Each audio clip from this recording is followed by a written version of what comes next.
마지막 마라나타 워십입니다. 모두 한 해 정말 수고 많으셨습니다. 어, 이렇게 2021년이 가고 또 2022년이 오고 있습니다. 우리는 또 그렇게 한 번도 맞아보지 못했던 새해를 2022라는 낯선 숫자를 또 이제 올해의 숫자로 쓰게 되었습니다. 음, 주님 오실 날이 가까이 오고 있는데 빠르게 가는 시간 속에서 우리의 시간을 영원한 것을 위해서 쓰는 가장 좋은 방법은 하나님의 앞에 우리 주 예수 그리스도의 발치 앞에 머무는 것이라고 믿습니다. 그래서 그분을 찬양하고 그분의 뜻, 하늘의 뜻이 이 땅 가운데 이루어지는 것을 위하여 기도하고 나아가는 것이 쏜살 같은 시간을 살아가는 우리가 영혼을 위하여 가장 시간을 잘 사용하는 것이라고 믿습니다. 오늘 이제 욥기 말씀을 통해서 오늘 좀 말씀을 나누려고 하는데요.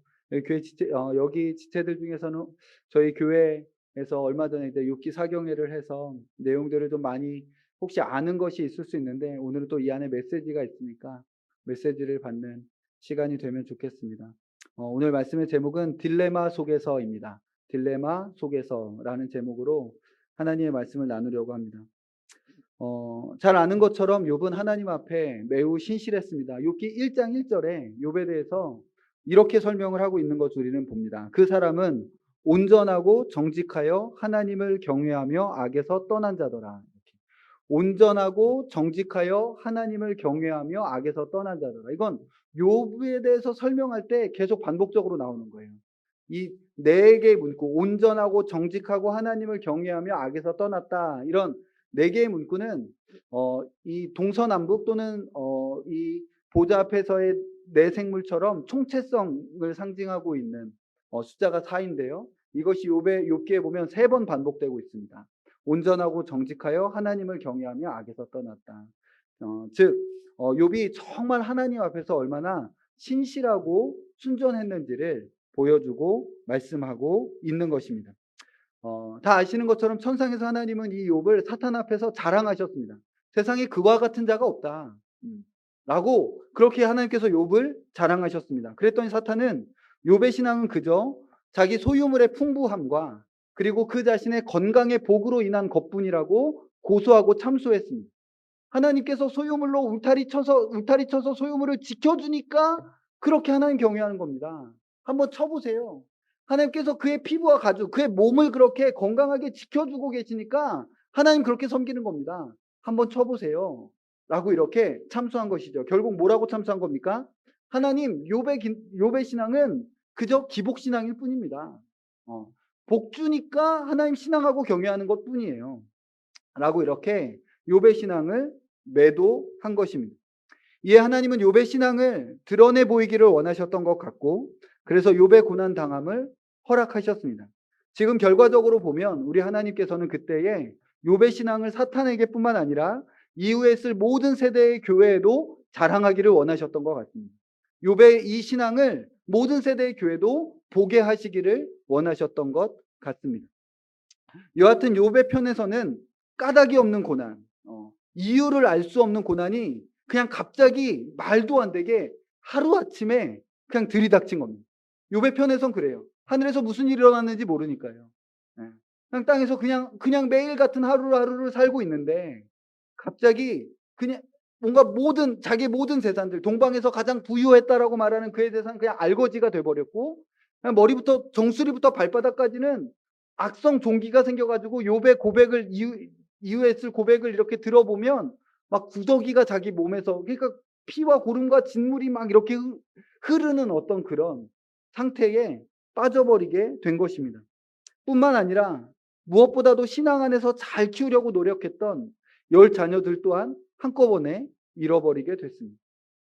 그들의 행사가 하나님 앞에 혹시나 범죄했을까봐 그들을 위하여 제사하고 한 사람 한 사람을 위하여 제사하고 기도하는 일들, 신앙 안에서 자녀들을 잘 키우려고 노력했던 그런 10자녀들을 한꺼번에 잃게 되었습니다. 그리고 욥은 당연히 모든 사람들이 했을 그 질문을 던지는 겁니다. 하나님, 왜 이러시는 겁니까? 하나님 도대체 왜 이러시는 겁니까? 제가 뭘 그렇게 잘못했습니까? 라고 이제 3장부터 시작하면 이제 자신의 출생을 저주하는 거예요. 고대 근동에서 자기의 생일을 저주하는 것은 가장 깊은 탄식 가운데 있을 때 하는 방식이라고 합니다. 그렇게 지금 자기의 생일 출생을 저주하면서 지금 깊은 탄식을 하는 것이죠. 사실 이런 질문, 하나님 도대체 왜 이러시는 겁니까? 하나님 도대체 왜 이러시나 이해가 되지 않습니다. 하나님 도대체 이게 뭡니까? 라는 이 질문은 비단 욥의 질문만이 아니라 이 땅에 그리스도인으로 하나님을 신앙하는 자로서 살아가게 될 때 누구든지 간에 여하튼 이 질문을 모든 그리스도인들은 다 던지게 되어져 있습니다. 하나님 이게 도대체 뭡니까? 제가 뭘 그렇게 잘못했습니까? 라고 하는 것이죠. 이때 욥의 세 친구들이 찾아왔습니다. 욥의 세 친구들은 일주일 동안은 아무 말도 못하고 그냥 옷을 찢고 그냥 아무 말도 못하고 욥의 모습이 너무나 참담하고 처참했기 때문에 무슨 말을 해줄 수가 없었고 그냥 가만히 있었던 거예요. 근데 욥기 4장을 잘 읽어보면 욥의 친구들, 구체적으로 엘리바스에게 사탄이 광명의 천사로 나타나서 거짓 계시를 준 것을 알 수 있습니다. 예.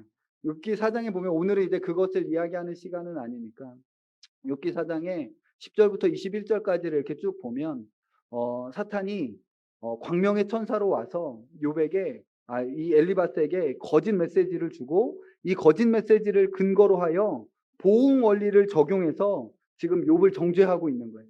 그리고 엘리바스의 다른 친구들 소발과 빌닷도 엘리바스의 이 계시 비전을 가지고 계속 자신의 보응 신학 원리를 욥에게 적용함으로써 막 욥을 정죄하는 것이죠. 하나님은 보응 원리는 뭡니까? 하나님은 의인에게 복을 주시고 악인에게는 벌을 주시는데 너가 벌을 받은 것은 보니까 너가 지금 이 참담한 이 재난을 보니까 너가 경건한 척했지만 너는 분명히 숨겨둔 죄악이 있음에 틀림이 없다. 넌 분명히 끔찍한 죄악을 너는 숨겨놓고 있었어. 그것을 하나님 앞에 드러내고 회개해라.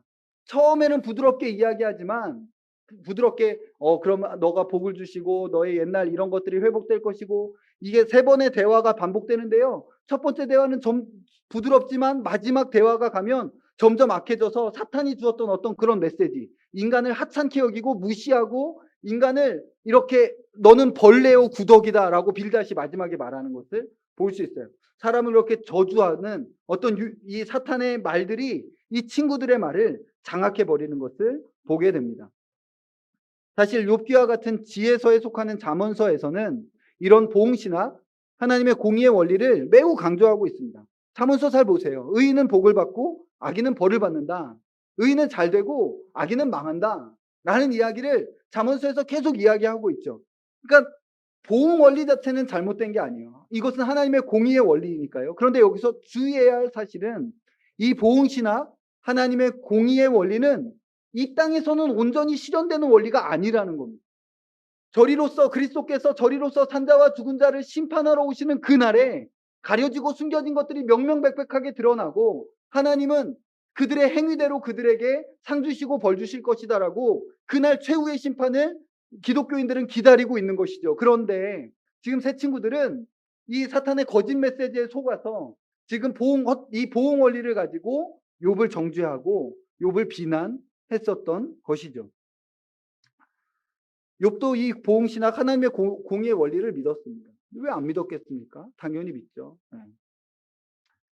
그래서 그는 자신의 상황을 이해할 수가 없었던 겁니다. 왜냐하면 아무리 자기를 봐도 이런 재난을 당할 만한 죄악을 지은 적이 없는 거예요. 여러분, 욥은 정말 경건했던 사람인 것 같습니다. 그렇죠? 완전하고 정직하며 하나님을 경외하며 악에서 떠났다. 하나님께서 그 당시에 전 온 땅에서 지금 사탄에게 자랑할 단 한 사람을 꼽으라면 바로 욥이었던 거예요. 욥. 욥은 그렇게 경건하게 거룩하게 하나님 앞에 살았어요. 당시의 계시를 따라서. 물론 욥이 아예 죄가 없었던 예수 그리스도의 의처럼 의로웠다라는 게 아니에요. 그 당시의 계시의 수준 안에서 그가 할 수 있는 한 안에서 그는 경건하고 거룩하게 살았다라는 것이죠. 그래서 그는 자기를 속이면서 그래 그냥 내가 죄인이니까 그래 라고 그냥 그렇게 대충 얼버무릴 수 없었던 거예요. 그렇게 하기에는 그는 너무나 정직했고 그냥 대충 내 자신을 그냥 내가 그랬으니까 라고 이렇게 하면서 얼버무려서 자기를 속이고 그냥 그랬겠지 라고 하면서 그 상황을 넘어갈 수는 없었어요. 왜냐하면 사람이 자기가 이해되지 않음에도 불구하고 이해되는 것처럼 그냥 그렇게 해버리고 나면 나중에 반동으로 확 일어나요. 예, 오히려 더 강하게. 그냥 내가 뭔가 잘못했겠지 이렇게 했을 때는 더 하나님을 향해 오히려 범죄하는 것 정도로 하나님 도대체 뭘 내가 그렇게 잘못했습니까? 라고 하면서 하나님 앞에 아주 극심한 악으로 나아갈 수 있게 되는 거예요. 욥은 그렇게 하지 않았던 거예요. 도대체 주님 뭡니까? 이해가 되지 않습니다. 어, 욥은 자신이 이해되지 않는 이 딜레마를 쉽게 내려놓고 체념하는 방식으로 문제를 해결하려고 하는 마음이 없었던 것이죠. 그래서 그는 새 친구들이 주는 쉬운 답변을 거절한 겁니다. 그게 아니야. 그런 걸 누가 모르겠니? 보응신학과 보응원리대로 그렇게 말하는 것을 누가 모르겠니? 지금 나는 그게 아니야. 라고 말하면서 자신이 이해할 수 없는 이 상황, 이 딜레마의 상황을 짊어지고 하나님 앞에 계속 마음을 드리는 거예요. 하나님, 저는 도무지 이해할 수가 없습니다. 하나님과 변론하고 싶습니다. 하나님께서 오셔서 좀 나하고 이야기해 주셨으면 좋겠습니다. 라고 계속 그렇게 마음을 드리는 거였어요. 여러분, 이 땅에서 하나님을 섬기며 살겠다라고 하는 인생은 결국 둘 중에 하나의 삶을 선택해야 됩니다. 새 친구의 삶의 방식을 선택하든지 아니면 욥의 삶의 방식을 선택하든지.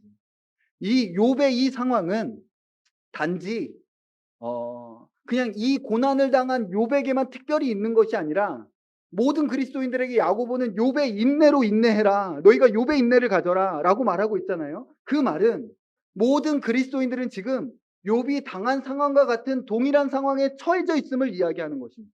그래서 모든 그리스도인들은 다 욥의 인내를 필요로 하는 사람들이라는 것이죠. 그럼 둘 중에 하나예요. 적당하게 답을 그냥 만들어 놓고 그 답 안에서 그냥 그런가 보다라고 하든지 욥의 새 친구들처럼. 예. 아니면 뭔가 다 이해되지 않는 상황 가운데 딜레마의 어떤 지금 도대체 이게 뭡니까? 라는 이것들을 내 이 머리로는 다 이해될 수 없는 상황 가운데 하나님 앞에 가지고 나아가는 삶을 선택하든지. 이거 둘 중에 하나의 삶을 선택해야 된다는 거예요. 신자들은 성경을 따라 생각하는 사람입니다. 이것을 우리 믿음의 선배들은 계시 의존 사색이라고 했습니다. 하나님의 말씀을 따라 생각하는 거예요. 성경을 따라 생각하는 것이죠. 그렇게 성경에서 기록된 대로 하나님의 생각을 따라 생각하며 하나님을 섬기는 사람들이 이제 그리스도인인 것입니다. 그런데 문제는 우리가 하나님의 생각을 따라 성경에서 계시해 주신 하나님의 뜻과 하나님의 생각을 따라 하나님을 생각하며 살아가기로 결정을 하고 그렇게 지금 하나님의 말씀 앞에 우리의 생각을 순복시키며 그렇게 주의 말씀을 따라 생각할 때 문제는 뭐냐면 하나님은 무한하시고 하나님은 완전한 지혜를 가지신 반면에 우리는 그렇지 못하다는 거예요. 우리는 유한하고 우리는 또 지성 가운데 왜곡되는 일들이 너무나 자주 있는 존재라는 것이죠. 그래서 하나님을 인간이 섬기고 따를 때 하나님의 말씀에 따라 하나님을 섬기고자 할 때 그런 그리스도인, 그런 신자들은, 그런 사람은 항상 자기 머리로는 이해할 수 없는 어떤 모순적인 상황, 역설적인 상황, 딜레마의 상황에 빠지게 된다는 거예요. 이것은 그냥 아주 당연한 귀결이에요. 도대체 하나님이 행하시는 것을 이해할 수가 없는 거죠. 하나님 도대체 왜 이렇게 하시는 겁니까? 하나님의 말씀을 따라 배운 하나님을 알고 있는데 지금 그 하나님의 성품을 알고 있는데 정작 내 삶 가운데 이렇게 삶을 보고 상황들을 보고 내 삶 가운데 일어나는 것들을 보면 하나님을 이해할 수가 없는 거예요. 이때 우리는 두 가지 중에 하나를 선택하는 거예요. 하나님을 어떤 자기가 알고 있는 보응 원리나 보응 신학의 상자 가운데 하나님을 가두어둬서 하나님 그냥 이러니까 이런 거야 라고 하나님을 상자 안에 가두는 방식으로 그냥 그렇게 이러니까 이랬겠지라고 하든지 아니면 다 이해될 수 없으나 여전히 살아서 지금 상황을 주관하고 계시는 하나님이 계시다라는 것을 믿음으로 그냥 내가 다 이해할 수 없는 딜레마 상황 가운데서 선하신 하나님을 붙잡고 믿음의 발걸음을 걸어낼지 떼낼지를 선택할 상황들이 우리 모든 사람들에게 있다라는 것입니다.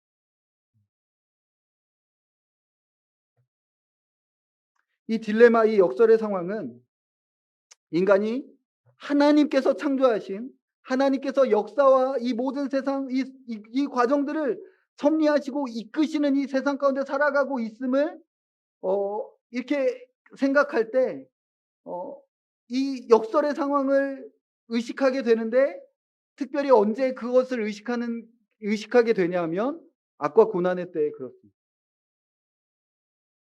예를 들면 우리가 우크라이나를 위해서 이렇게 기도했습니다. 전쟁을 막아주시기를 기도했죠. 네. 전쟁은 너무 끔찍한 거니까요. 전쟁은 이 땅 가운데 가장 지옥과 같은 모습이 전쟁이지 않을까 싶습니다. 우린 그 전쟁을 막아달라고 기도했습니다. 근데 하나님이 그렇게 하시지 않으실 때, 그래서 그쪽에서 오는 울부짖음과 탄식의 소리를 듣게 될 때, 하나님 도대체 왜 이렇게 행하시는 겁니까? 악과 고난의 문제 앞에서 지금 저는 이해를 할 수가 없습니다. 하나님 저들을 사랑하시지 않습니까? 주는 자비와 긍휼히 여기시는 분이라고 말씀하시지 않으셨습니까?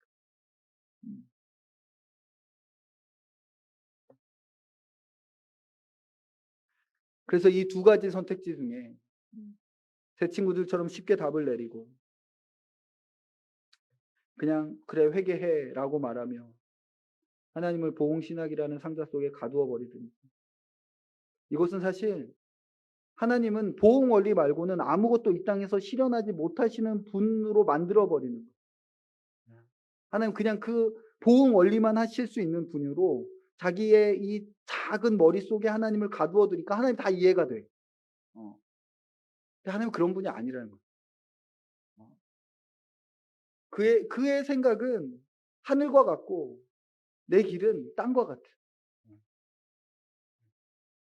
그런 하나님이라는 것입니다. 그래서 바른 욥의 길은 그 딜레마를 지고 살아계신 하나님 앞에 나아가는 것입니다. 욥은 이 세 친구들과는 달리 하나님께서 자유로우시고 자신의 생각보다 더 크신 분이심을 믿었습니다. 내가 다 이해되지 않는 상황을 놓고 하나님 앞에 나아가는 거예요. 이해할 수 없는 불안함과 탄식 속에 그냥 자기를 넣기로 결정한 거예요. 그냥 섣부른, 그냥 아주 가벼운 그냥 답을 스스로 내리고 "하나님이 이러니까 이런 걸 거야."라고 하지 않고 내 생각보다 크신 하나님 앞에 그냥 그분의 이것을 불안으로 여기지 않고, 왜요? 하나님 선하신 분이라고 믿는 거죠. 그게 바로 오늘 욥의 고백인 것입니다. 하나님 믿는 모든 자들을 다 이 도전 앞에 세우십니다. 이 딜레마를 견뎌낼 수 있느냐? 이 딜레마를 버텨내고 견뎌낼 수 있는 하나님의 선하심을 믿는 믿음이 있느냐? 이 딜레마를 견뎌낼 수 있는 것은 뭐냐면 하나님은 선하신 분이다라는 것을 믿는 믿음밖에 없어요. 이 모든 상황들이 지금 하나님이 나를 관역으로 삼으셔서 나를 지금 죽이려고 하는 그 상황인 거예요. 하나님께서 나를 관역으로 삼고, 지금 욥의 고백에 보면 하나님이 나를 관역으로 삼고 나를 향하여 지금 화살을 쏘시는데 그럼에도 불구하고 나는 그를 신뢰하리라 라고 욥이 고백하고 있는 거예요. 왜요? 다 이해될 수는 없는데, 도대체 왜 이러는지 모르겠는데, 하나님 도대체 나를 이렇게 대하시는지 내가 잘 모르겠는데, 그래도 하나님 말고는 내가 신뢰할 분이 없다라는 걸 아는 거예요.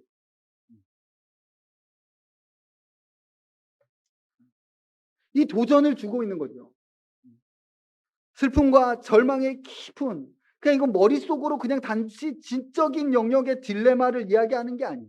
삶의 깊은 어둠과 절망의 구렁텅이 가운데서 고백하는 그 고백을 이야기하는 것이죠.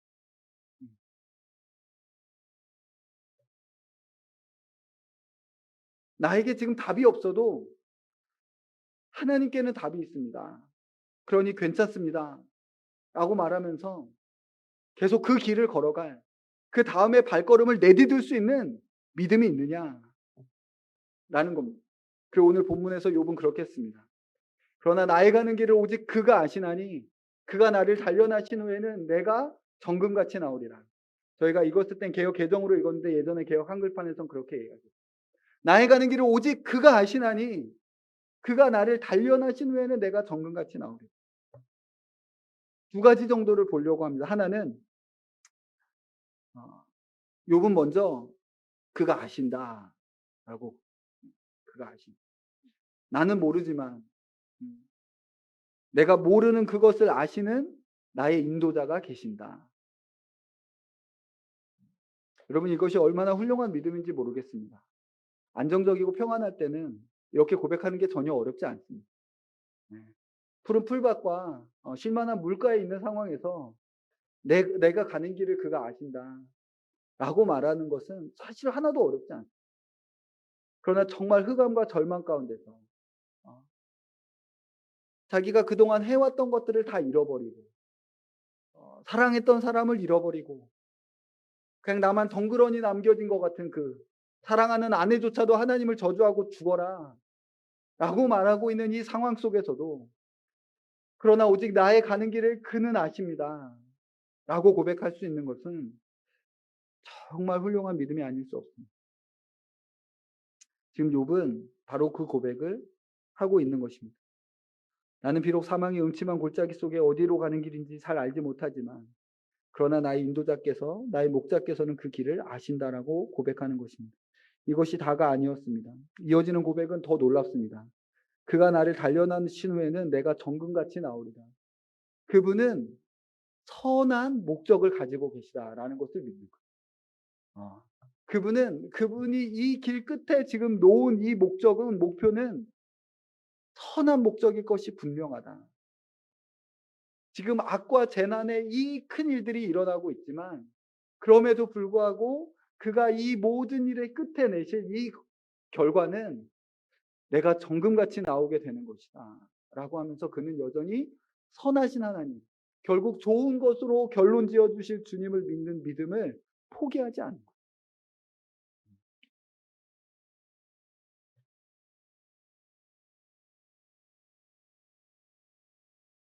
믿지 않는 사람들은 우리에게 니들은 무슨 일을 당해도 다 하나님 뜻이지 야 참 편하다 이렇게 이야기해요. 사고로 다리를 잃어도 하나님의 뜻이고 목숨을 잃어도 하나님의 뜻이라고 하는구나. 참 편하다 라며 우리를 조롱합니다. 그런데 하지만 그렇다면 그들은 무엇이라고 하겠습니까? 그들은 다리를 잃고 목숨을 잃는 경우에 도대체 왜 이런 일이 일어난 거지? 왜 옆에 쟤는 살았는데 바로 옆에 있는 내 사랑하는 사람은 죽은 거지? 라는 질문에 하나님을 섬기지 않는 사람들은 무엇이라고 답할 수 있겠습니까? 그들이 대답할 수 있는 건 하나밖에 없어요.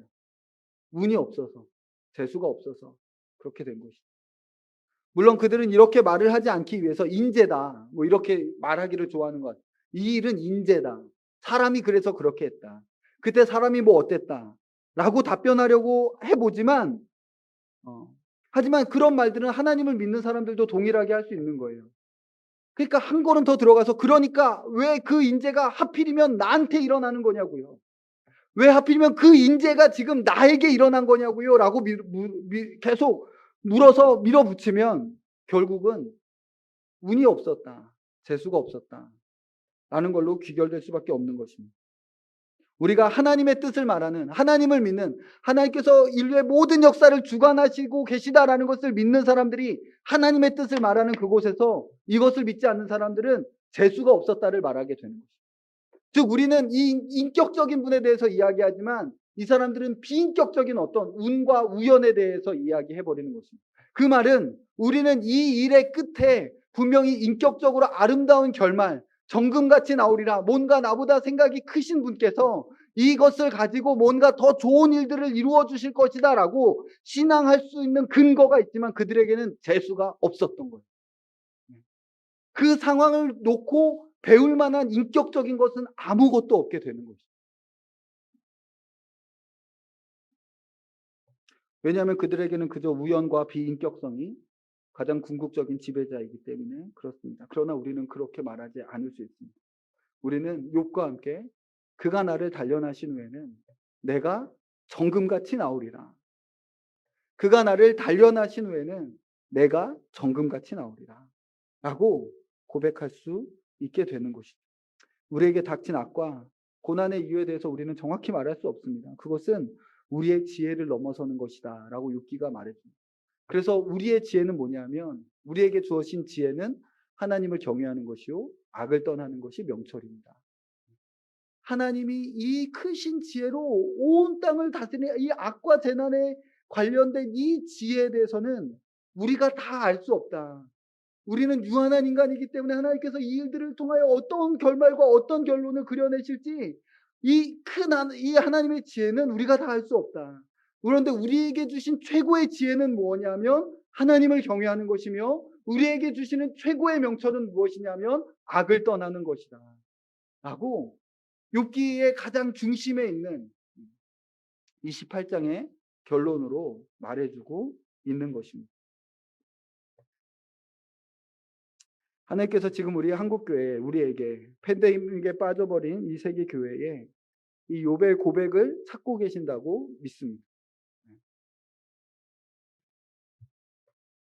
오늘 이따 기도할 때 주가 보이신 생명의 길, 나 주님과 함께 이 찬양을 할 텐데, 여기저기서 신음과 탄식이 가득한, 아픔과 눈물이 가득한 이 길을 주가 보이신 생명의 길이라고 고백할 믿음이 우리에게 있냐니, 그 처참하고 피비린내 나는 십자가의 길을 주가 보이신 생명의 길이라고 말할 믿음이 우리에게 있냐는 거죠. 하나님께서 지금 한국교회에 찾고 계신 것이 무엇입니까? 한국교회에 지금 무엇을 찾고 계십니까? 문재인 정권은 공산당 정권이라며 정권 교체를 위해 목소리를 높이는 그런 교회를 찾고 계십니까? 아니면 정부의 방역에 협조를 잘해서 세상에게 교회가 그래도 꽤 나이스한 곳이라는 것을 보여줄 그런 교회를 찾고 계십니까? 아니에요. 그런 게 아니에요. 하나님이 찾으시는 교회, 하나님이 찾으시는 성도는 자기가 이해할 수 없는 상황을 마치 다 이해하고 있는 것처럼 쉽게 답 내리려는 행동, 그런 마음들을 내려놓고, 내가 다 이해할 수 없는 딜레마의 상황을 내려놓지 않고 버리지 않고 짊어지고 답을 알고 계시는 하나님께 끝까지 나의 가는 길을 오직 그가 아시나니 그가 나를 단련하시면 내가 정금같이 나오게 될 것입니다 라고 고백하며, 다 이해할 수 없어도, 내가 비록 답을 내리지 못해도 하나님은 답을 알고 계십니다 라고 인정하며 겸손한 마음으로 하나님을 경외하고 악을 떠나는 사람, 그런 교회, 그것이 바로 이 시대 하나님께서 찾으시는 성도요 교회의 모습인 것입니다. 지금 2년 이상 지속되고 있는 이 팬데믹의 상황에서 이렇게 저렇게 답을 내리고 하나님의 뜻이 이것이라고 저것이라고 말하는 사람들이 많이 있으나 정작 기도하는 사람들을 찾기는 어렵습니다. 성경에 보면 유명한 세 친구들이 나오죠. 하나는 욥의 세 친구들이고, 하나는 다니엘의 세 친구들이고. 여러분, 욥의 세 친구들의 차이가 뭔지 아십니까? 욥은 끊임없이 하나님께 기도하며 나아갔지만 욥의 세 친구들은 하나님께 기도했다는 말이 한 번도 나오지 않아요. 욥의 세 친구들과 다니엘의 세 친구들의 차이가 뭔지 아십니까? 다니엘의 세 친구들은 다니엘을 위하여 기도했지만 욥의 세 친구들은 욥을 위하여 기도하지 않았던 거예요. 답은요, 열려 계신 지금 이 하나님을 향해 닫아놓은 것이 아니라 이 땅에 하나님께 열려 있는 세상이라는 것을 인정하고 하나님을 향하여 기도하는 사람들에게 소망이 있는 겁니다. 자기가 다 알고 있는 것처럼 이래서 답을 내리고 있는 사람들에게 소망이 있는 것이 아니라 하나님이 답을 가지고 계십니다 라고 말하면서 하나님께 기도하는 사람들에게 소망이 있고 하나님께서 그들을 통하여 일하신다는 거예요. 우리 그것을 믿는 겁니다.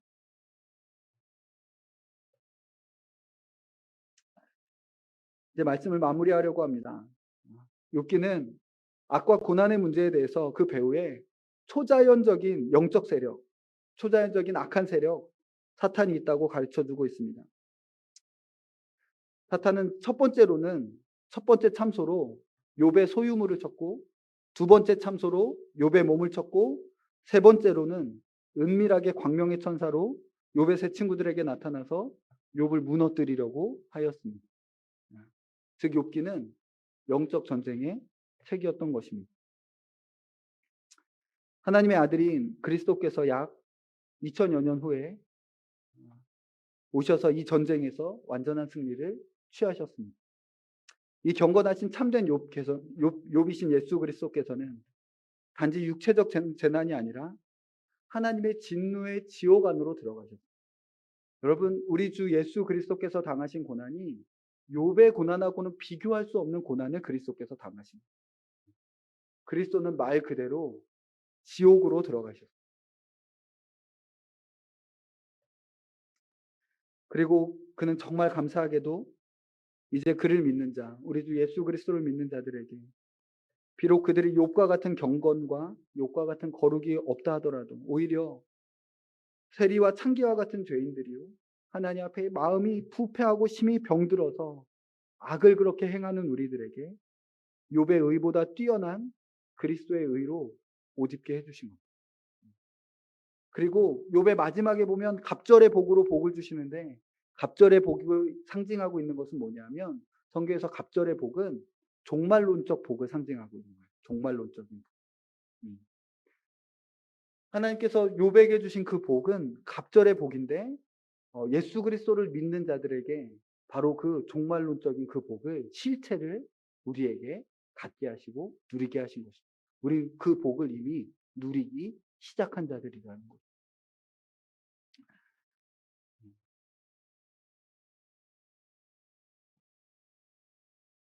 우리 야고보서 5장 11절 우리 같이 한번 읽어보고 이제 말씀 마무리하고 싶은데요.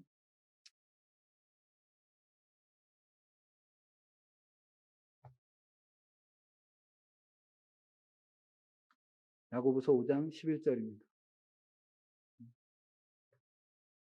같이 읽겠습니다. 시작.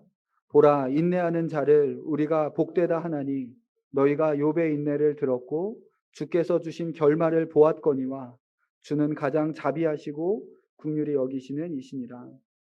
이 큰 구원을 받은 자들, 욥의 경건과 거룩이 전혀 없는 세리와 창기와 같은 자들인데 욥의 복에 참여한 우리들에게 어, 이제 이 복에 참여한 자들로서 이미 이 욥의 복에 참여한 자들로서 욥의 인내를 하며 살라고 그리스도께서 우리에게 요구하십니다. 악과 재난으로 사탄이 배후에서 역사하는 이 시대에 단지 팬데믹뿐만 아니라 일상의 삶 속에서 입에 담을 수도 없는 악들, 주변에 보면 이런저런 이야기들, 정말 말할 수 없고 끔찍한 어떤 일들, 이런 일들이 넘쳐나는 이 시대에 욥과 함께 나의 가는 길을 나는 알지 못하지만 오직 그가 아시나니 그가 나를 단련하신 후에는 내가 정금같이 나오게 될 것입니다. 라고 고백하며 또 2022년을 맞이하는 우리가 되면 좋겠습니다. 그렇게 한 해 한 해 마라나타 마라나타 하늘을 향해 하늘의 문을 두드리며 주님 오소서 저리로서 산자와 죽은 자를 심판하러 오소서 라고 할 때 어느 날 문이 열리는 걸 보게 될 겁니다. 주님 오시게 될 겁니다. 그 소망으로 끝까지 딜레마를 견디며 끝까지 딜레마 속에서 그렇게 지금의 시간들을 살아내는 우리 모두가 됩시다. 기도하겠습니다.